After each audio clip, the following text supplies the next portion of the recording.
Pendant que je réparais la voiture de mon père, il m'a filmé et a envoyé la vidéo sur la discussion de famille. Regardez cette perdante. Elle répare des voitures gratuitement. Ensuite, les cousins riaient dans la discussion. Puis, papa l'a envoyé sur Facebook et a écrit « Regardez cet échec ». Je me suis mise en colère et je suis parti. 3 jours plus tard, mon téléphone a explosé d'appels de papa et de la famille, me suppliant d'annuler ce que j'avais fait, mais Je m'appelle Tessa Calder et j'ai 29 ans. Si vous demandez à ma famille, ils vous diront que mon histoire commence et se termine par un seul mot, perdante. Le genre de perdante qui travaille avec ses mains au lieu d'être assise derrière un bureau. Le genre de perdante qui répare des voitures gratuitement parce que c'est ce que la famille fait. Le genre de perdante qui devient une blague dans une discussion de groupe et qui ne se défend pas. Du moins, c'est ce qu'il pensait que j'étais. Tout a commencé avec l'alternateur. La vieille Ford de mon père ne démarrait plus et il n'avait pas les moyens de l'emmener dans un garage. Il m'a appelé, comme il le faisait toujours quand quelque chose était cassé. Non pas parce qu'il respectait mon temps ou mes compétences, mais parce que je ne le ferais pas payer. Il s'y attendait tout simplement. J'avais déjà travaillé ce matin-là. Mes mains sentaient encore légèrement l'huile de moteur d'une Civic qui avait besoin de plus d'amour que son propriétaire. J'aurais pu dire non. J'aurais pu laisser sa camionnette pourrir dans l'allée, mais je ne l'ai pas fait. J'ai tout laissé tomber, j'ai pris mes outils et je suis allé chez lui. En chemin, mon petit ami Ryan m'a envoyé un texto « Tu vas bien ? Tu as l'air épuisé sur ton dernier snap. » Je lui ai envoyé un selfie à un feu rouge. Des cernes sous les yeux, les cheveux attachés en un chignon gras. La camionnette de papa est encore en panne. Devine qui est le service de dépannage gratuit. Il a répondu avec un emoji triste. Et envoie-moi un texto si tu as besoin de quoi que ce soit. Je passerai après mon service. Je lui ai dit de ne pas le faire. Je n'étais pas prête à ce qu'il voie cette partie de ma vie de si près. Quand je suis arrivé dans l'allée de mon père, la Ford gisait là comme un animal mort, moitié à l'ombre, moitié au soleil. Le capot était déjà ouvert. Typique. Papa est sorti de la maison dans son coupe-vent délavé comme si ce n'était qu'un inconvénient mineur. Pas de bonjour, pas de merci d'être venu. Juste un grognement et un geste vers la camionnette. C'est l'alternateur, je crois, a-t-il dit. Ça ne devrait pas te prendre longtemps. Il m'a mis un Gatorade tiède dans la main comme si cela comptait comme un paiement, a marmonné quelque chose sur le fait que je savais quoi faire, et est retourné à l'intérieur pour regarder la télévision. Je suis resté là 1 seconde, la bouteille transpirant dans ma paume, écoutant le son étouffé du match provenant du salon. Puis j'ai mis mes cheveux derrière mes oreilles, j'ai retroussé mes manches et je me suis mis au travail. Le soleil était brutal. En 20 minutes, ma chemise collait à mon dos, mon jean s'accrochait à mes jambes et mes bras étaient striés de graisse. Chaque boulon que je touchais semblait avoir été soudé là par pure méchanceté, mais je ne me plaignais pas. J'y étais habitué. Vers la 2e heure, le bas de mon dos a commencé à me faire mal. Je me suis étiré, j'ai essuyé la sueur de mon front avec le dos de mon poignet et je me suis penché plus profondément sur le capot ouvert. C'est alors que je l'ai vu du coin de l'œil. Papa. Il se tenait sur le porche, son téléphone à la main, pointé directement sur moi. Pendant une demi-seconde, ma poitrine s'est réchauffée.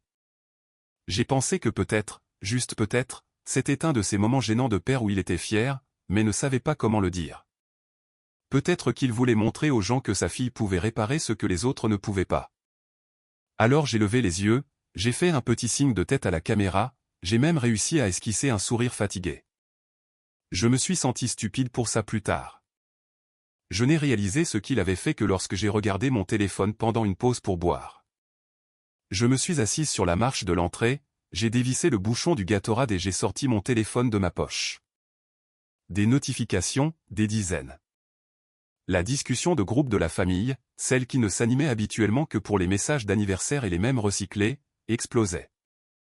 Je l'ai ouverte, m'attendant à un mème, une photo du déjeuner de quelqu'un, un autocollant aléatoire de « Bonjour la famille ». Au lieu de cela, c'était moi.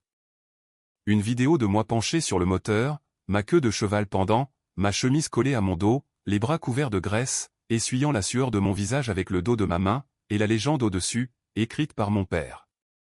Regardez cette perdante qui répare des voitures gratuitement comme si on était en 1952. Je suis resté à fixer l'écran. Mon cœur est tombé dans mon estomac. Puis les commentaires ont commencé à affluer. Chacun était une petite pique. Nathan, mon cousin. Lol. Classique Tessa. Fais-moi signe quand elle aura fini. J'ai des toilettes à récurer. Eric. Elle aurait au moins dû aller dans une école professionnelle, la fille. Josh. Le travail gratuit a encore frappé. Même ma tante est intervenue avec un « c'est une enfant si douce ». Béni soit son petit cœur. D'une certaine manière, celui-là a fait le plus mal. Enfant douce. Comme si j'étais une enfant faisant quelque chose de mignon, pas une femme adulte couverte de graisse qui maintenait leur voiture en vie. Mon téléphone a vibré avec une nouvelle notification. Cette fois, ce n'était pas la discussion de famille. C'était une capture d'écran de mon collègue. Je l'ai ouverte et j'ai senti l'air quitter mes poumons. Mon père avait mis en ligne la même vidéo sur Facebook, publiquement. Nouvelle légende cette fois. Regardez cette perdante. Travail gratuit et toujours lente.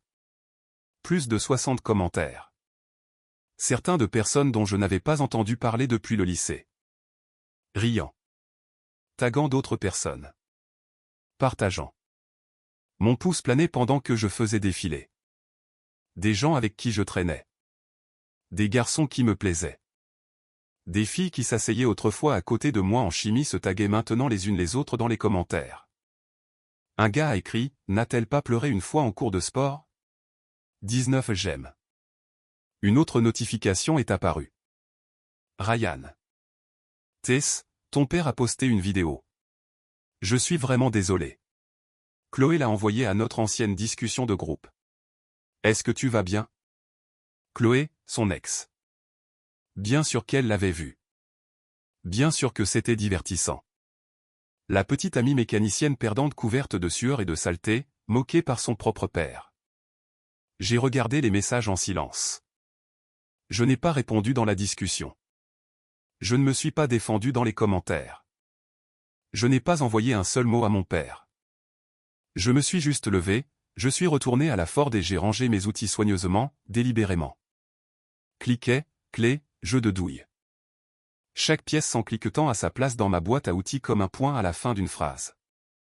J'ai fermé le capot de la camionnette sans dire un mot. Je n'ai pas frappé à la porte. Je ne lui ai pas dit que c'était réparé. Je suis juste monté dans ma voiture et je suis parti. Je ne suis pas rentré chez moi. Je ne suis pas allé chez Ryan. J'ai conduit jusqu'à l'endroit dont personne dans ma famille ne s'était jamais soucié de demander des nouvelles, le garage. De l'extérieur, il n'avait pas encore l'air de grand-chose. Un bâtiment trapu à la peinture délavée par le soleil, de grandes portes de garage et une enseigne fissurée où le nom de l'ancien atelier avait été arraché, laissant des lettres fantômes derrière. Mais à l'intérieur, c'était à moi. J'ai déverrouillé la porte, j'ai allumé les lumières et je suis resté là, dans l'espace vide et résonnant. Des coffres à outils bordaient un mur, encore à moitié plein de l'ancien propriétaire qui avait pris sa retraite. Des ponts élévateurs attendaient, silencieux et stables. Une Mustang rouge vif reposait sur l'un d'eux, en cours d'entretien, comme si elle retenait son souffle. J'ai passé ma main sur l'aile. C'était ce que ma famille ne savait pas, ce qu'ils n'avaient jamais pris la peine de voir. Réparer des voitures n'était plus seulement un passe-temps. Pendant qu'ils étaient occupés à rire, j'avais acheté et revendu des voitures à côté, économisant chaque dollar qui n'allait pas au loyer ou à la nourriture. J'avais enregistré une société à responsabilité limitée à mon nom, déposé les papiers, rencontré un homme qui avait dirigé cet atelier pendant des années et qui voulait que quelqu'un qui s'en souciait vraiment prenne la relève. 2 semaines avant que la Ford de mon père ne tombe en panne, j'avais signé la dernière page. Les clés étaient déjà dans ma poche. Donc, non. Quand je suis parti de sa maison, je ne fuyais pas. J'arrivais. J'ai installé mon téléphone sur un trépied près de l'avant du garage, en orientant la caméra pour que la Mustang rouge soit derrière moi. Les étagères à outils à ma gauche, la licence encadrée que je venais d'accrocher au mur à ma droite. J'ai appuyé sur enregistrer. J'ai regardé droit dans l'objectif. Pas de larmes, pas de cris, juste une honnêteté fatiguée. Certains d'entre vous ont peut-être vu récemment une vidéo où j'étais qualifié de perdante pour avoir réparé une voiture, ai-je commencé. Cette voiture était celle de mon père. Il ne m'a pas payé. Je ne le lui ai pas demandé. J'ai laissé cela en suspens un instant. Mais voici le truc, ai-je poursuivi. Pendant qu'il était occupé à me filmer et à rire, j'étais ici en train de construire quelque chose.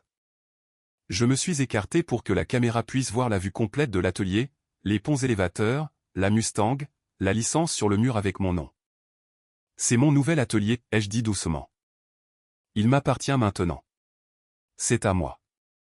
Je me suis retourné vers la caméra, un petit sourire presque incrédule se dessinant au coin de ma bouche.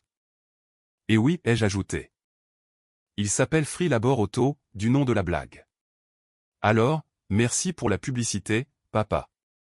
J'ai terminé l'enregistrement, j'ai coupé le silence au début et à la fin, et je l'ai mis en ligne d'abord sur ma propre page, puis partout où sa vidéo est étalée.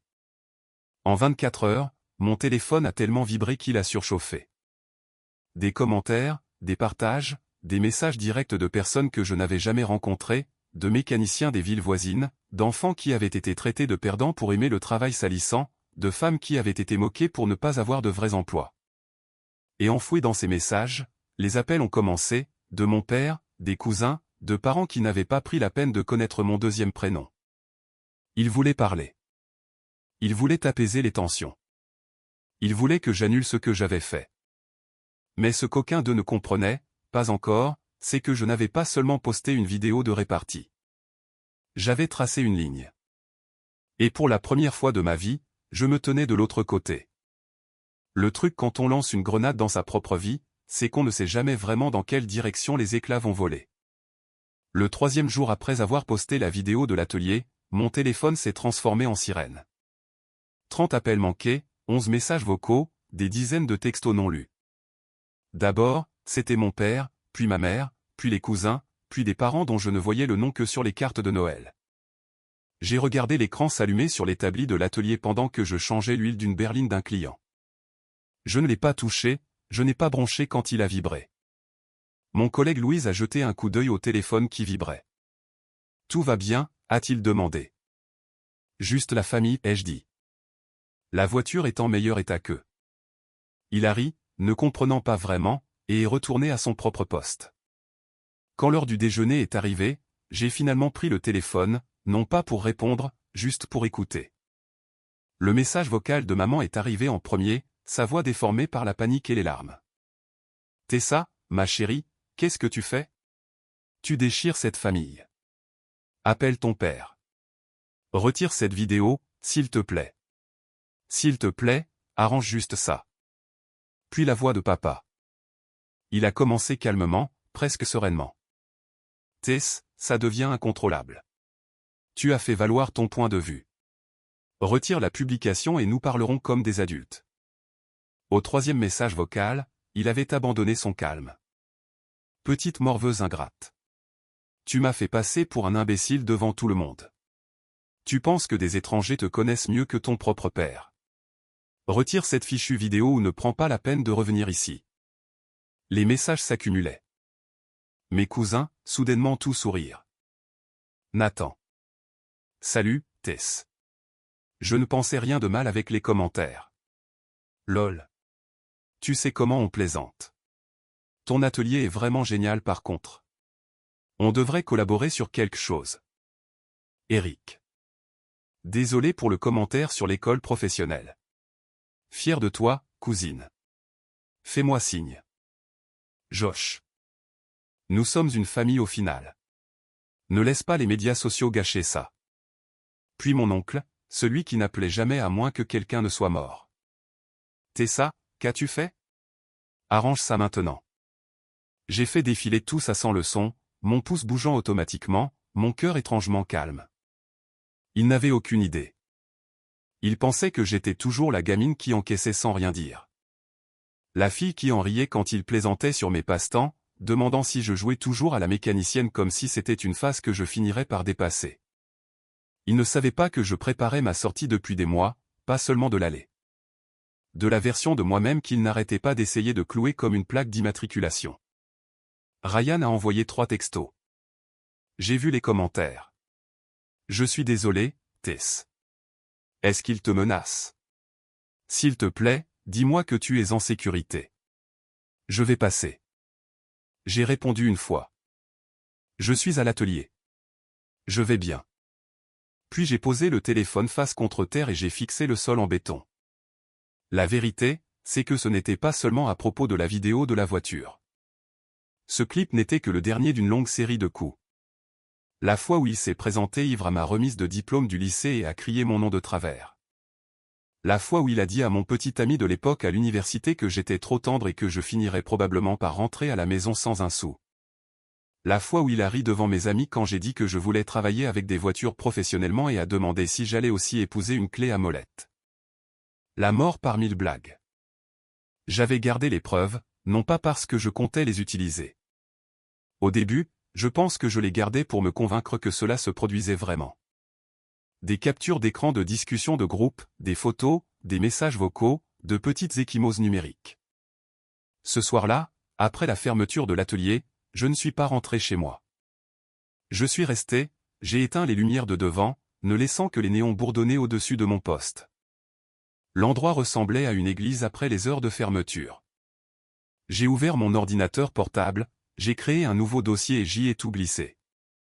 Discussion famille.png, nuit du diplôme. Des années à être le dindon de la farce, disposé en rangée bien nette. Je n'ai pas pleuré. Je pensais que je pourrais, mais à la place, j'ai ressenti ce calme étrange et constant, comme si j'avais retenu ma respiration pendant des années et que je commençais enfin à expirer lentement. Puis j'ai ouvert un nouveau projet vidéo.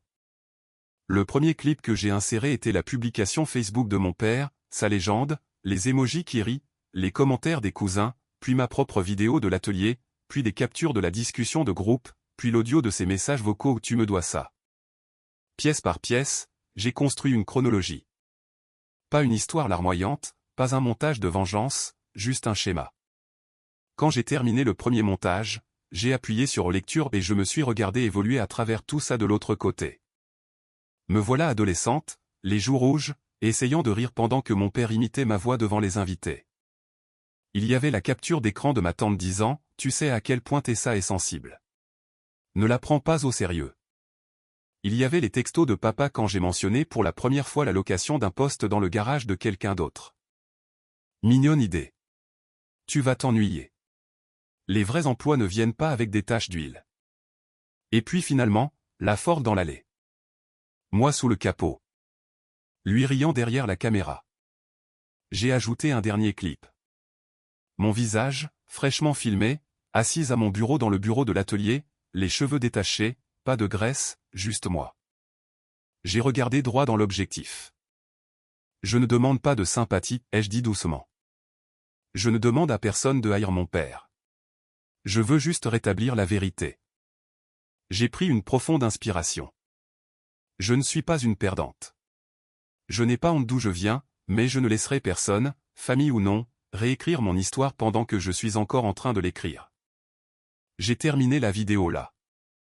Pas de musique dramatique, pas de superposition de textes implorant des j'aime ou des partages, juste un fondu au noir. Il m'a fallu 3 essais pour cliquer sur publier. Une fois que je l'ai fait, il n'y avait pas de retour en arrière possible. Je l'ai mise en ligne sur ma page, l'ai liée sous la vidéo originale de l'atelier et j'ai enfermé mon téléphone dans le tiroir du bureau. Le lendemain matin, la réaction a été plus forte, plus large, plus lourde. La communauté des garagistes locaux l'a partagé à nouveau. Mais cette fois, ça ne s'est pas arrêté là. Une thérapeute spécialisée dans les traumatismes l'a republié avec une longue légende sur la violence psychologique et les blagues qui laissent des cicatrices. Une page d'une organisation à but non lucratif pour les enfants adultes de parents toxiques a intégré ma vidéo dans la leur, en taguant mon atelier et en disant « Si vous avez déjà été le bouc émissaire de la famille, vous n'êtes pas seul. » Les commandes de services de base ont doublé du jour au lendemain. Les gens réservaient des vidanges et des inspections avec de petites notes. J'ai vu votre vidéo. Fier de vous. J'amène ma voiture chez vous exprès. Des étrangers m'envoyaient des messages comme « Merci. » Cela ressemble beaucoup à mon père. Je pensais que j'étais folle d'être blessée par des blagues. Je ne le suis pas. Louis a sifflé quand il a vu le planning. Mince, patronne, a-t-il souri. On est vraiment complet. Patronne. Le mot a résonné différemment cette fois. J'aurais dû me sentir victorieuse, mais il y avait un nœud dans mon estomac qui ne voulait pas se défaire. Vers midi, j'ai de nouveau vérifié mon téléphone. Le nom de maman était en haut des notifications, en surbrillance. Son message était court. Ton père est à l'hôpital. Crise de panique. Une vraie. Au début, il pensait que c'était son cœur. Es-tu heureuse maintenant? Je l'ai lu une fois, 2 fois, une 3e fois. Es-tu heureuse maintenant? Mes mains ont commencé à trembler. Pas exactement de culpabilité, mais de quelque chose d'autre, quelque chose de brut et de familier. Parce que même maintenant, avec tout mis à nu, elle trouvait encore un moyen de faire en sorte que ce soit de ma faute. Comme si j'avais mis la crise de panique dans sa poitrine. Comme si des années de blagues, de manipulation et d'humiliation publique n'avaient rien à voir avec ça.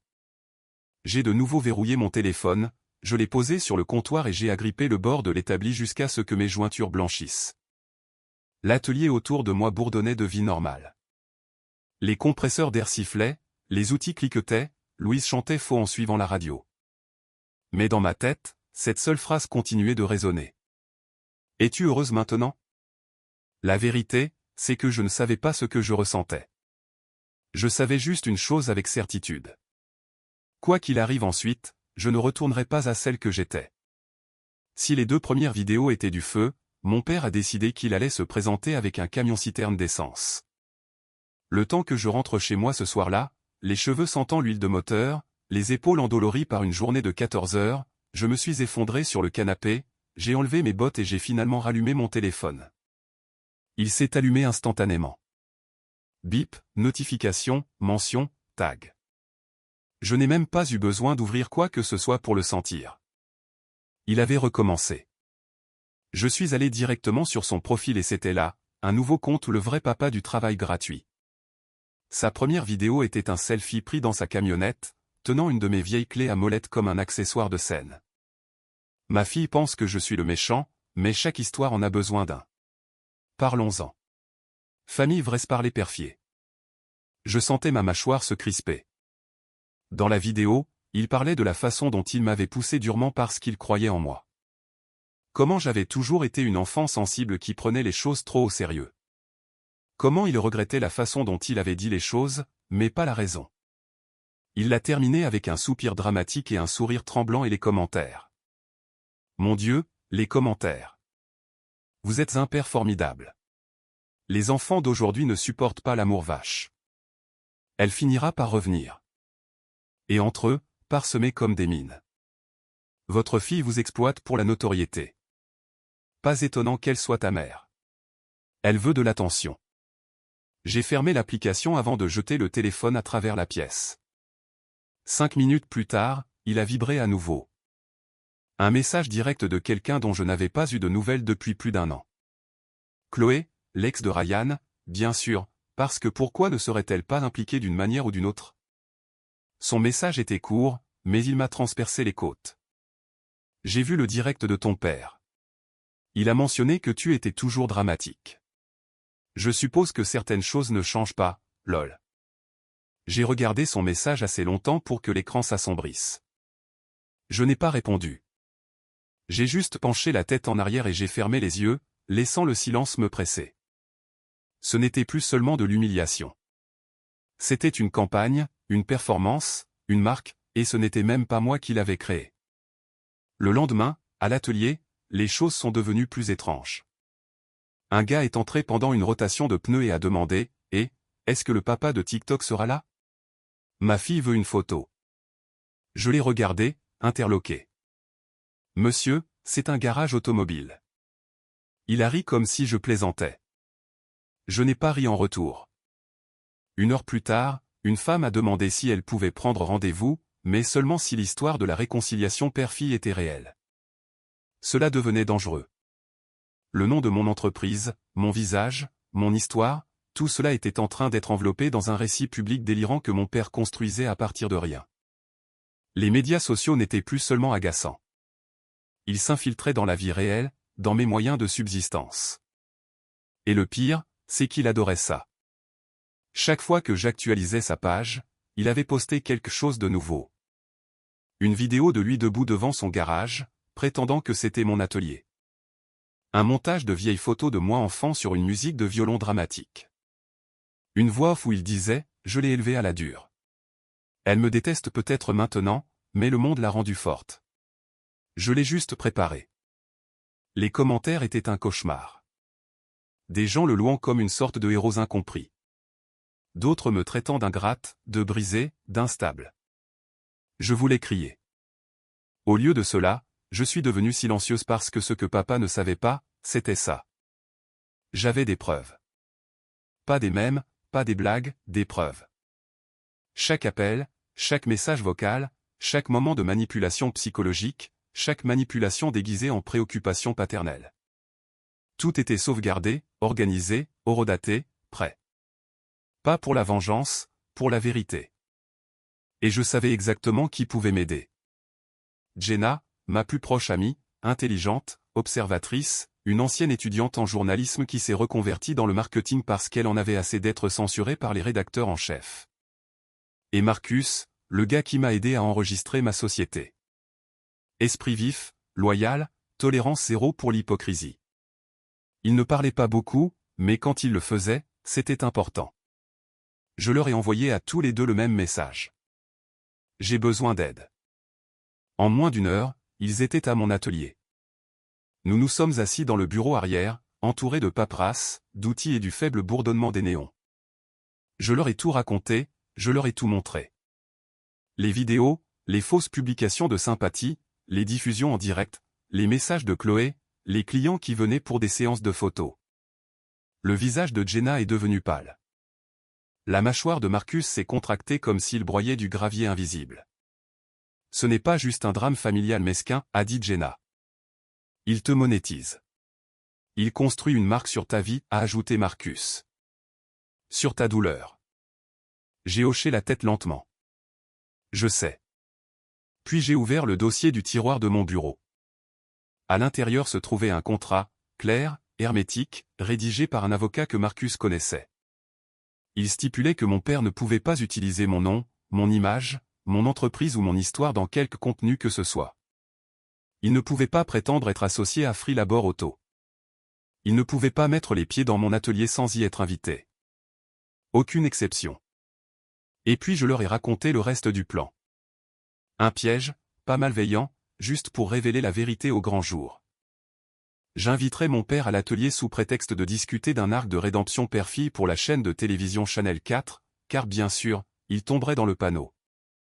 Il aimait les caméras plus qu'il n'avait jamais aimé les conséquences. Il viendrait seul, tôt le matin, avant l'arrivée des clients, et toute la conversation serait enregistrée. Jenna serait dans la pièce voisine à écouter. Marcus filmerait discrètement au début, puis ouvertement.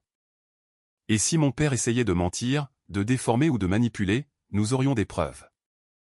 Non montées, non assemblées, non racontées, juste montrées. Parce que les gens croient ce qu'ils voient. Et parfois, la seule façon d'arrêter une performance est avec une scène plus grande. J'ai envoyé le message tard le vendredi soir. Papa, peut-être devrions-nous parler. Peut-être que Channel 4 avait raison. Viens à mon atelier demain matin. Juste nous. En privé. Sa réponse est arrivée en 60 secondes, tout en majuscules. Fier de toi, championne. Faisons quelque chose de grand avec ça. Il a dit qu'il apporterait des notes et des idées de contenu. Bien sûr qu'il le ferait. Il pensait que c'était sa grande chance. Il n'avait aucune idée que c'était la mienne.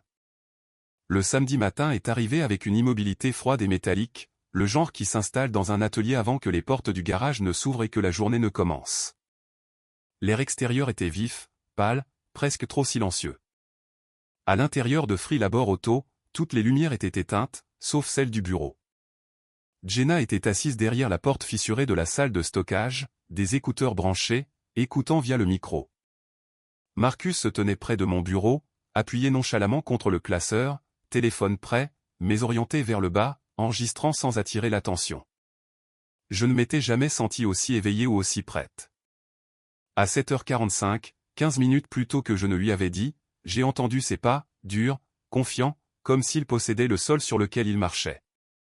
Puis la cloche au-dessus de l'entrée a sonné. Tessa. Sa voix a rebondi dans le garage comme une mauvaise publicité. J'étais assise à mon bureau quand il est entré dans la pièce, habillé plus élégamment que d'habitude, polo rentré, fraîchement rasé. Pour n'importe qui d'autre, il aurait pu ressembler à un père fier venu célébrer le succès de sa fille. Mais je l'ai vu immédiatement, le sourire répété, la lueur dans ses yeux qui n'atteignaient jamais les bords. Il ressemblait à un homme se préparant pour une séance de presse. Eh bien, regarde cet endroit. Il a fait un grand geste, balayant le bureau du regard. Ma fille réussit vraiment. Je savais que tu l'avais en toi. Il l'a dit comme si la semaine précédente ne s'était pas produite. Comme le mensonge de l'hôpital, les TikTok, les commentaires, les 30 appels manqués. Rien de tout cela n'existait. Assieds-toi, ai-je dit doucement. Il s'est figé une fraction de seconde, comme s'il n'était pas habitué à entendre ce ton de ma part, puis a tiré la chaise en métal en face de mon bureau. Son genou a heurté le dossier que j'avais placé là exprès. « Qu'est-ce que c'est » a-t-il demandé. « Un contrat. » Il l'a ouvert, a lu les premières lignes. Puis le sourire a disparu, exactement comme je savais qu'il le ferait. « Tu te moques de moi » a-t-il dit en riant. « Tu rends vraiment ça légal. Tu ne peux pas utiliser mon nom, mon visage, mon atelier ou mon histoire dans tes vidéos, ai-je dit d'un ton neutre. Plus maintenant. Il a éclaté d'un rire plus fort, forcé, strident. Jésus, Tessa, tu vas vraiment exclure ton propre père du plus grand moment de ta vie? Je n'ai pas répondu. J'ai juste montré du doigt le haut-parleur Bluetooth sur l'étagère derrière moi. Le voyant rouge d'enregistrement clignotait. Ses yeux se sont rétrécis. Tu enregistres ça. J'ai hoché la tête. J'ai tout enregistré. Son visage s'est tordu, une expression que j'avais déjà vue, généralement juste avant qu'il ne me traite de trop sensible ou de trop émotive. Paranoïaque, a-t-il marmonné. Tu te transformes en un vrai petit serpent. Ma main s'est crispée sous le bureau, mes ongles s'enfonçant dans ma paume. Puis il s'est penché en arrière sur sa chaise, a croisé une jambe sur l'autre et a souri avec suffisance. J'ai déjà parlé à Chanel 4. Interview complète hier. Mon estomac s'est noué, mais je n'ai pas scié. Il a continué, fier de lui. Je leur ai dit que tu m'avais coupé les ponts, que tu es instable et que je m'inquiète pour toi. Ils ont adoré. Ils ont tout gobé. Ils nous veulent tous les deux à la caméra pour une réunion feel good. Vieille photo, discussion émouvante, tout le tralala. Ma gorge s'est asséchée, mais j'ai gardé ma voix stable. Pourquoi accepterais-je ça? Il a haussé les épaules. Parce que tu n'es pas stupide. C'est de la visibilité, Tess. Tu veux que ton entreprise se développe. Tu veux des clients. Les médias, c'est important. Joue le jeu. Un arc de rédemption père-fille. Les gens adorent ça. Sa confiance était nauséabonde. Il croyait sincèrement m'avoir coincé. Il croyait sincèrement que j'avais encore besoin de sa permission pour réussir. Et puis la porte du bureau s'est ouverte. Jenna est sortie la première, téléphone à la main, les yeux perçants. Juste derrière elle est venu Marcus, ne cachant plus sa caméra, pointé directement sur le visage de mon père. Mon père s'est levé d'un bond si rapide que la chaise a grincé sur le sol. Qu'est-ce que c'est que ce bordel? La voix de Jenna était glaciale. Nous écoutons depuis le début, a ajouté Marcus. C'est fini, Frank. Mon père s'est figé complètement, comme si quelqu'un avait appuyé sur pause. Jenna a levé son téléphone, des messages textes, des messages vocaux, tous de lui, tous récents. Est-ce votre voix? A-t-elle demandé. Le message vocal de l'hôpital a été diffusé par son haut-parleur. Son aveu que la crise de panique n'était pas réelle. Il avait besoin d'une pause pour attirer la sympathie. Il pensait qu'une petite frayeur aiderait son nombre d'abonnés. Il est devenu pâle, mais sa bouche continuait de bouger. C'est de la manipulation, a-t-il lâché. Vous me tendez un piège. La famille ne vous pardonnera jamais ça. Marcus n'a même pas bronché. Il a simplement levé son téléphone plus haut, indiquant clairement que la diffusion en direct avait commencé. Le nombre de spectateurs grimpait déjà par milliers. Mon père a finalement vu l'écran. Éteins ça. Non, a dit Marcus. La vérité reste à l'antenne. Mon père s'est tourné vers moi comme si je l'avais trahi. Sa voix s'est brisée, un mélange de rage et d'incrédulité. Tu penses te protéger? Tu penses que ça se termine avec ton stupide atelier? Il a pointé un doigt tremblant vers moi. Tu me dois quelque chose. Et pour la première fois de ma vie, je n'ai pas bronché. Je me suis levé lentement, délibérément. Je ne te dois rien, ai-je dit doucement. Il m'a regardé comme si le sol venait de se fendre sous ses pieds. Tu as construit une version fantasmée de toi-même en ligne, ai-je continué.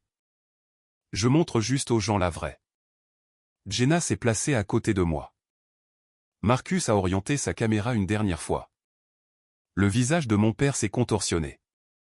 Humiliation, colère, peur, tout s'est emmêlé en quelque chose d'inconnaissable. Puis il s'est retourné, et sorti en trompe du bureau, de l'atelier, dans la lumière du matin. La cloche au-dessus de la porte d'entrée a tinté faiblement derrière lui. Et juste comme ça, il était parti. Pas de monologue dramatique, pas d'excuses, juste une porte claquée et une ombre qui s'estompait. Mais même après tout ça, ce n'était pas fini.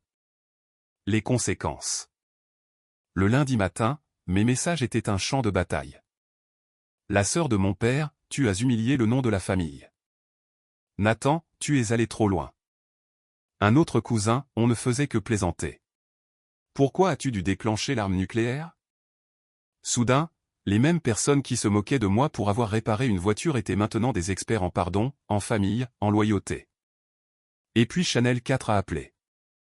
Je m'attendais à des cris, des menaces légales, de la colère. Au lieu de cela, la voix de la productrice était calme. Nous avons vu la diffusion en direct, a-t-elle dit.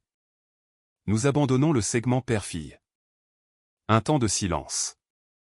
À la place, nous aimerions faire un portrait de vous. Votre entreprise. Comment vous avez construit quelque chose tout en coupant les liens avec une dynamique familiale toxique? Je n'ai pas répondu tout de suite.